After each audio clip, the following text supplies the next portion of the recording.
Coronavirus atau virus corona merupakan keluarga besar virus yang menyebabkan infeksi saluran pernafasan atas, ringan hingga sedang.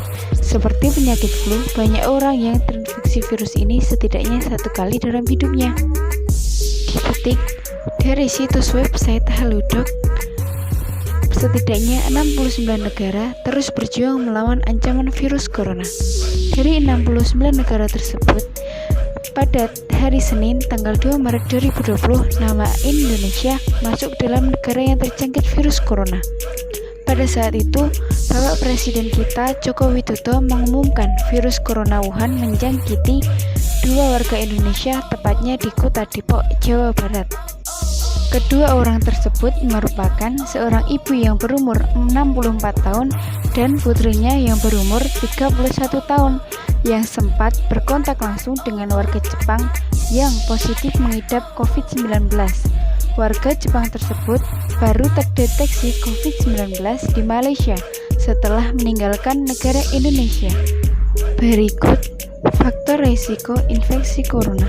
Siapapun dapat terinfeksi virus corona, akan tetapi bayi dan anak kecil serta orang dengan kekebalan tubuh yang lemah lebih rentan terhadap serangan virus ini. Selain itu, kondisi musim juga mungkin berpengaruh. Contohnya, di Amerika Serikat, infeksi virus corona lebih umum terjadi pada musim gugur dan musim dingin. Di samping itu, seseorang yang tinggal atau berkunjung ke daerah atau negara yang rawan virus corona juga beresiko terserang penyakit ini. Misalnya, berkunjung ke Tiongkok, khususnya kota Wuhan yang pernah menjadi wabah COVID-19 yang bermulai pada Desember 2019. Selain faktor risiko infeksi corona, terdapat juga apa sih penyebab infeksi virus corona? Infeksi virus corona disebabkan oleh virus corona itu sendiri. Kebanyakan virus corona menyebar seperti virus lain pada umumnya, seperti percikan air liur pengidap berupa batuk dan bersin. Selanjutnya, menyentuh tangan atau wajah orang yang terinfeksi, atau menyentuh mata, hidung, mulut setelah memegang barang yang terkena percikan air liur pengidap. Berikut gejala bagi orang yang terpapar infeksi virus corona. Gejala ini dibagi menjadi 2, yang terbilang ringan dan berat. Yang pertama, bagi gejala yang terbilang ringan, seperti hidung beringus, sakit kepala, batuk, sakit tenggorokan, demam, dan merasa tidak enak badan. Dan yang kedua, gejala berat. Beberapa virus corona dapat menyebabkan gejala yang parah. Gejala parahnya antara lain: 1. Demam yang mungkin cukup tinggi bila pasien mengidap pneumonia. 2. Batuk dengan lendir. 3. Sesak nafas. Dan yang terakhir, nyeri dada atau sesak saat bernapas dan batuk. Setelah kita mengetahui penyebab dan efek samping seseorang yang terpapar virus corona, tentunya kita harus melakukan pencegahan agar kita tidak terpapar virus corona. Sampai saat ini, belum ada vaksin yang tetap untuk mencegah infeksi virus corona. Namun, setidaknya ada beberapa cara yang bisa kita lakukan untuk mengurangi resiko terjangkit virus corona.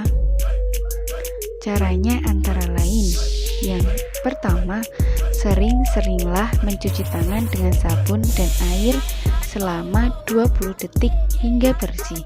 Kedua, hindari menyentuh wajah, hidung, atau mulut saat tangan dalam keadaan kotor atau belum dicuci. Ketiga, hindari kontak langsung atau berdekatan dengan orang yang sakit. Keempat, hindari menyentuh hewan atau unggas liar. Kelima, membersihkan dan mensterilkan permukaan benda yang sering digunakan. Keenam, tutup hidung dan mulut ketika bersin atau batuk dengan tisu. Kemudian, buanglah tisu dan cuci tangan hingga bersih. Ketujuh, jangan keluar rumah dalam keadaan sakit. Dan yang terakhir, kenakan masker dan segera berobat ke fasilitas kesehatan ketika mengalami gejala penyakit saluran pernafasan. Corona sendiri merupakan suatu wabah penyakit, di mana pada zaman Rasulullah wabah penyakit sudah ada. Di mana Rasulullah pernah bersabda pada hadis sahih riwayat Bukhari al-Muslim yang berbunyi, ta'un atau wabah penyakit menular adalah suatu peringatan dari Allah Subhanahu wa Ta'ala untuk menguji hamba-hambanya dari kalangan manusia. Apabila kamu mendengar penyakit itu terjangkit di suatu negeri, janganlah kamu masuk ke negeri itu. Dan apabila wabah itu terjangkit di negeri tempat kamu berada, jangan pula kamu lari daripadanya. Hadis riwayat Bukhari dan Muslim dari Usama bin Zaid. Akan tetapi, dari wabah ini terdapat beberapa manfaat yang dapat kita ambil, antara lain manusia lebih peduli pada kesehatan, lebih peduli terhadap sesama, berkurangnya polusi udara di bumi kita. Semua orang yang berprofesi pada bidang kesehatan bahu-membahu untuk melakukan